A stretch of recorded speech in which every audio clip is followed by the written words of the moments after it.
নমস্কার বন্ধুরা, 2024 মহাসপ্তমী, মা দুর্গা আসনে উপবিষ্টা। তো আর কি ঘরে থাকা যায়, তাই ভাবলাম মা ছেলে মিলে একটু বেরিয়ে পড়ি। আজ সন্ধ্যেবেলায় একটা শাড়ি পরেছি। শাড়িটা গত বছর শ্রীনিকেতনে কেনা, তো জাস্ট একবার ভেঙেছিলাম আর কি, বাইরে কোনো দিন পরে বেরোয়নি, আজকে নতুনই বলা চলে। আর সেটটা আমার এক দিদি সম্পর্কে, আমাদের গুরু ভাই বোনের মধ্যেই, তিনি আমাকে গিফট করেছিলেন। তো আজকে সেই সেটটা দেখলাম শাড়ির সাথে ম্যাচিং যাচ্ছে, তাই পরে সন্ধেবেলা, সন্ধে নয় এখন রাত্রি 9টা, রান্নাবান্না করে ছেলেতে আর মাতে মিলে বেরিয়ে পড়েছি। এখন যাব সামনে নিউ পঞ্চাননতলা বাইলেন। এই দেখুন, এরাও ভাই ভাই বেরিয়ে পড়েছে, কিন্তু সবাই পুজো মানে সবার আনন্দ। তো যাই হোক, যাচ্ছি সে পঞ্চাননতলা। তো এর পাশে একটা পুকুর থাকে, আপনারা জানেন, সে পঞ্চানন পুকুরটা, সেটাও খুব সুন্দর করে সাজানো থাকে সারা বছরই। এখন আবার আরও আলো টালো দিয়ে দিয়েছে, দিয়ে মায়ের সেই পালকি করে নিয়ে যাওয়ার যে মূর্তিগুলো বসানো আছে, সেগুলো ভারী সুন্দর লাগছে। একবার দেখে নিই পুকুরের ধারে উঠে ওদেরকে কীরকম লাগছে। সারা বছর থাকে রং চটা অবস্থায়, আর এখন রং চং করেছে, তো বেশ ভাল লাগবে। তাই গেটটার কাছে যাই, তাহলেই দেখা যাবে পুকুর পাড়ে মা দুর্গার মূর্তি, পালকি, তারপর মন্দিরের মতো করা আছে, সেই স্থাপত্যগুলো কীরকম সুন্দর লাগছে, কি সুন্দর মানিয়েছে। যেন মনে হচ্ছে সত্যি সত্যিই মা দুর্গাকে নিয়ে আসছে ঢাক ঢোল বাজিয়ে। বাহ!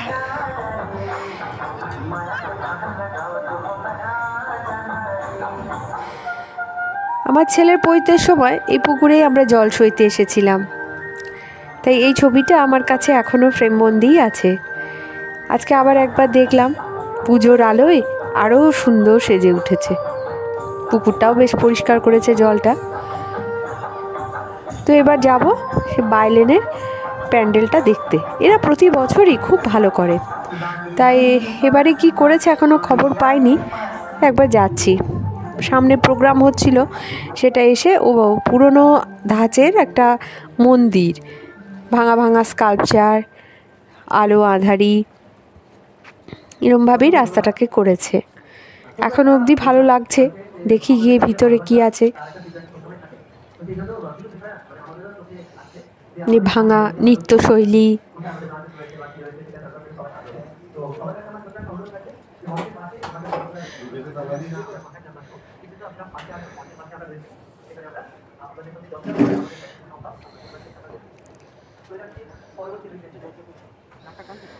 আলো অন্ধকার। এই যে পুরনো একটা নাট মন্দির, এত সুন্দর করেছে যেন মনে হচ্ছে অরিজিনাল মন্দিরটা,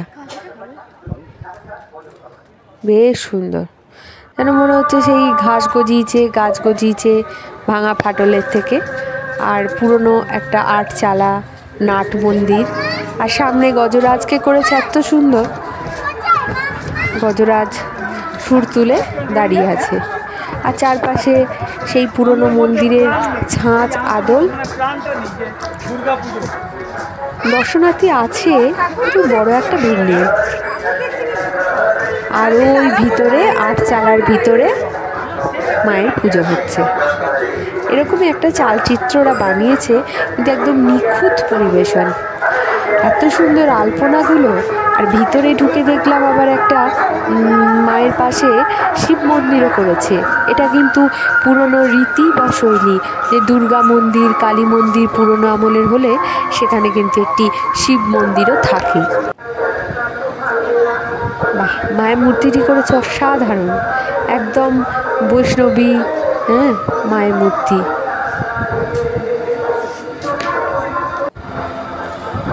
এই যে দেখুন, শিবের একটা লিঙ্গও করে রেখেছে কলমনার উপরে, আর একদম নিখুঁতভাবে করেছে। আলপনাগুলোও দিয়েছে ঠিক পুরনো আমলের মতোই, যেন মনে হচ্ছে নাট মন্দিরের আঙিনাটা সেই পুজো বলেই আলপনাতে এঁকেছে আর কি, আলপনাগুলো দিয়েছে মেয়েরা। আলোগুলো খুব সুন্দরভাবে বিন্যাস করেছে, যার জন্য আলো আর অন্ধকারের আলো ছায়া ব্যাপারটা এত সুন্দর ফুটিয়েছে। এরা বরাবরই ভালো করে। এইবার এখান থেকে বেরিয়ে যাব পুরনো পাড়া। এখানে সে প্রথম এসে আমি এখানেই ছিলাম, আবার ছেলের জন্মও এই বাড়িটায়। তাই দেখে বললো, মা একটা ছবি তুলি এই দরজাটার সামনে। এখন বাড়ির মালিকানা কার আছে জানা নেই, সবাই ওপারে চলে গিয়েছে, কেউ আর পুরনো মানুষ নেই। এই বাড়িটার ভিতর দিকে রুমে আমরা ছিলাম, তাই সেই স্মৃতিটাও আরেকবার উকি দিয়ে গেল, আর ছেলে দাঁড়িয়ে একটা ছবিও তুললো। তো এবার যাচ্ছি এখান থেকে জলকলের মাঠে। এবার জলকলের মাঠে নতুন করে একটি পুজো হয়েছে। সেখানে দেখছি সামনে ডোরেমন সেজে আছে একটি বাচ্চা মেয়ে, আর একটা বাচ্চা ছেলে বেলুন টেলুন সব বিক্রি করছে দাঁড়িয়ে দাঁড়িয়ে। ভালো বাড়ির ছেলেরা নতুন নতুন জামা পরে মা বাবাদের হাত ধরে কি সুন্দর ঘুরছে, খাচ্ছে, আর ওরা দুটো পয়সা রোজগারের জন্য জিনিস বিক্রি করছে, আর একজন সংসেজে গরমে দাঁড়িয়ে আছে। তো যাই হোক, একটা বেলুন কিনলাম তার থেকে, আর সামনে প্রোগ্রাম হচ্ছিল, এটা একটু দেখে নিয়ে গেলাম কি প্যান্ডেল করেছে সেটা দেখতে। তো আলো টালো দিয়েছে, বাইরে থেকে অদ্ভুত সুন্দর লাগছে, কিন্তু ভিতরের থিমটা খুব যে একটা গোছানো তা নয়।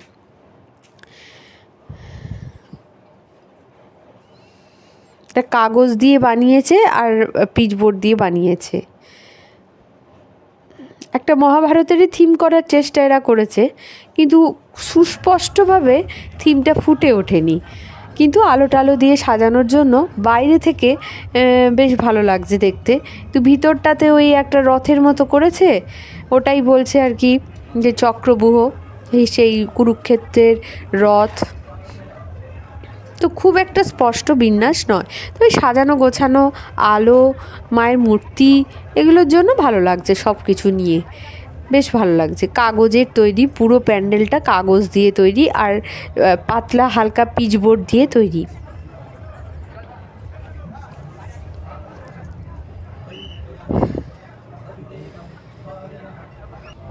এখানেও দাঁড়িয়ে দাঁড়িয়ে কটা ছবি টবি তুললাম।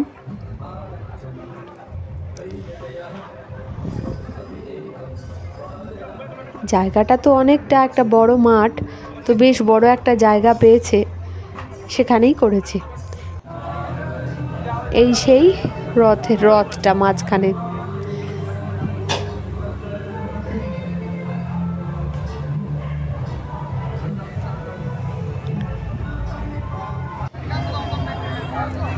বাইরে থেকে অসাধারণ লাগছে, যে অ্যাম্পি থিয়েটারের মতো লাগছে।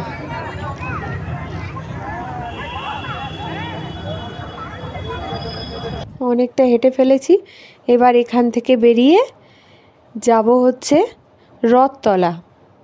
রথতলা অটো স্ট্যান্ডের কাছে একটা ছোট্ট মতো প্যান্ডেল হয়, কিন্তু ওরা বরাবরই ভালো করে। ওরা পুরনো আবর্জনা, ফেলে দেওয়া জিনিসপত্র দিয়ে ওরা সেই প্যান্ডেলটা বানায়, প্রতি বছরই বানায়। তো এবারের থিমটা কি বানিয়েছে জানি না, দেখি গিয়ে। আবার এই যেতে যেতে আবার বসন্ত বিহারে ঢুকলাম। বসন্ত বিহারে একটা ছোট্ট মতো প্যান্ডেলটা করেছে হাতে আঁকা ছবি, পটচিত্র, আর সরার উপরে এঁকেছে, সেইগুলো দিয়ে বানিয়েছে। খুব সুন্দর বানিয়েছে, একদম পুরো হাতে আঁকা ছবিগুলো দিয়ে, একদম ছোট্ট মতো। ওদের ওই ফ্ল্যাটের ভিতরে হয়, কিন্তু যেতে যেতে ভালো লাগলো, একবার দেখেই এলাম।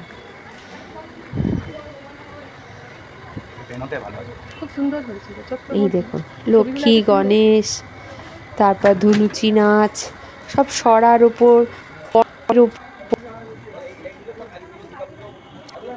আঁকা, মা মনসা এসব এঁকেছে, হাতে আঁকা ছবি, সরার উপরে হাতে আঁকা ছবি।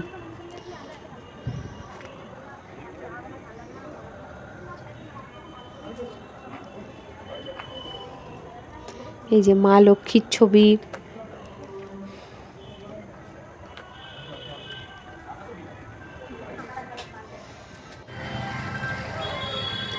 আর একটা প্যান্ডেল থেকে আরেকটা প্যান্ডেল যখনই যাচ্ছি নানান ধরনের আলো। এবারের আলো একটু কম থাকলেও পুজোর দিনে তো আলো জ্বলবেই, তাই আলো গুলো বেশ সাজিয়েছে, দেখতে ভালোই লাগছে। এই জেনিথের সামনেটাতেও বেশ আলো টালো লাগিয়েছে। ওই দূরে দেখা যাচ্ছে রথতলার প্যান্ডেলটা। তো যাই গিয়ে দেখিয়ে গিয়ে কি বানিয়েছে ওরা। এবারেও সেই প্লাস্টিক, কালো পাইপের টুকরো, ওই বললাম ফেলে দেওয়া জিনিসপত্র দিয়ে ওরা তৈরি করে।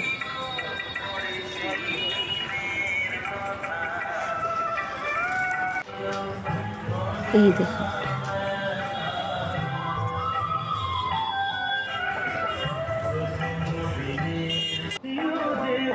বাহ, একদিকে একতারা আর একদিকে পেঁচা।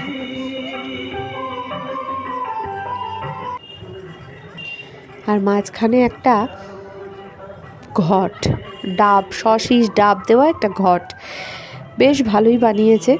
আর এগুলো সব বানিয়েছে প্লাস্টিক দিয়ে, কলা গাছগুলোকে। আর উপরে কালো রঙের যে জায়গাটা, এটাও কিন্তু ছোট ছোট পাইপের টুকরো দিয়ে করেছে।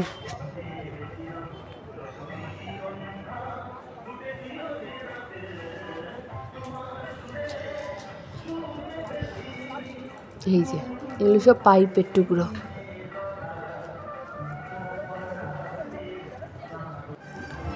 আর এগুলো সেই ফোমগুলো কাটা।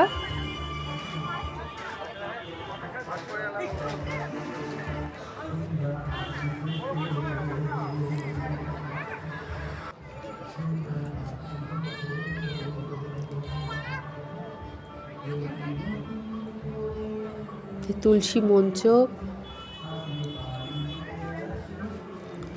ছোট্ট জায়গাটা, একদম ছোট জায়গায় এরা প্রতিবারই ভালোই করে এগুলো দিয়ে। এবার ওখান থেকে হেঁটে হেঁটে এলাম আমাদের নীলগঞ্জ রোড হয়ে মানসবাগের ঠাকুরটা দেখব বলে। মানসবাগেও ভালো ঠাকুর করে প্রত্যেক বছর, এদের মানে নতুন নতুন আইডিয়া। তো এবারে জানতাম না কি বানিয়েছে, তো সত্যি মানে অসাধারণ বিজ্ঞানের জিনিসপত্র। অর্থাৎ বিজ্ঞানের হাত ধরে আমরা কালের চক্রে কিভাবে ঘুরে চলেছি, সেইটা একদিকে উন্নত বিজ্ঞান, অন্যদিকে মহাভারতের সাথে সমন্বয় ঘটিয়ে একটা অদ্ভুত সুন্দর প্যান্ডেলটা বানিয়েছে। জীবের বিবর্তন, সেই সঙ্গে মহাভারতের একটা কনসেপ্ট, সেই সাথে রসায়নগারে রাসায়নিক বিক্রিয়ার মাধ্যমে নতুনের আগমন।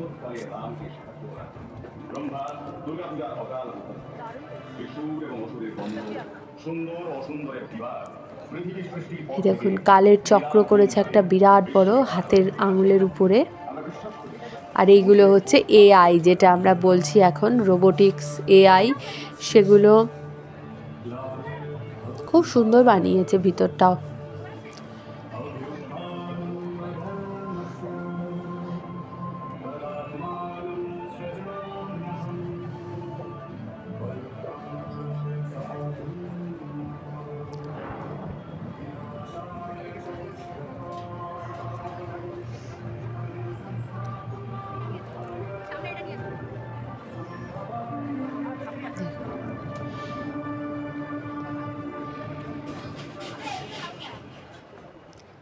বাদুর, আর্কিওপটেরিক্স কেউ বাদ যায়নি, মানে বিবর্তনটা দেখাচ্ছে এখানে।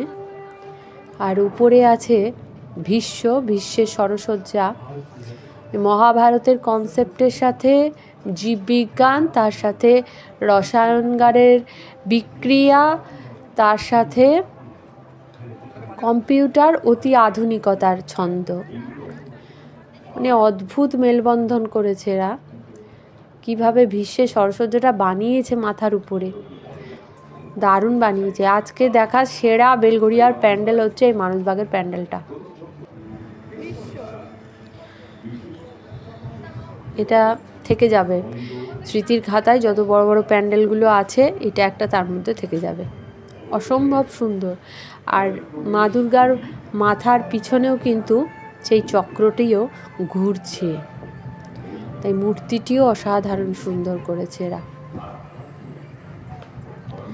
এইটা দেখার পরে আর কোনো ঠাকুর দেখতে ইচ্ছা করলো না। এইবার বাড়ি ঢোকার সময় নীলগঞ্জ রোডে সার্বজনীন দুর্গোৎসব সমিতির একটা ঠাকুর হয় ছোট্ট মতো, আমাদের থেকেও চাঁদা নিয়ে যায়। সেটা ছেলে গিয়ে একা দেখে এলো। আর রাত্রি বেশ হয়েছে, দেখুন ঘূর্ণিওয়ালার ঘূর্ণিও সব শেষ।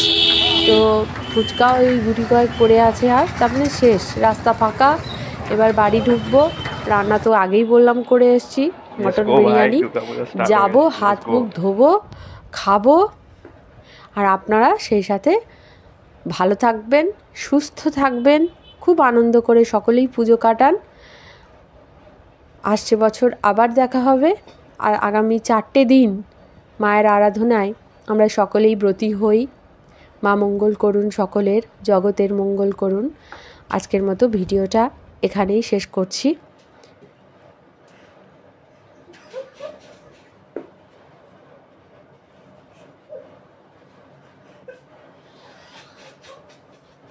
আপনারা যে যা ঠাকুরগুলো দেখছেন, কত বড় বড় ঠাকুর প্যান্ডেল দেখলেন, সেগুলো অবশ্যই শেয়ার করবেন। আর আমার ভিডিওটা ভালো লাগলে অবশ্যই একটা লাইক দিয়ে যাবেন।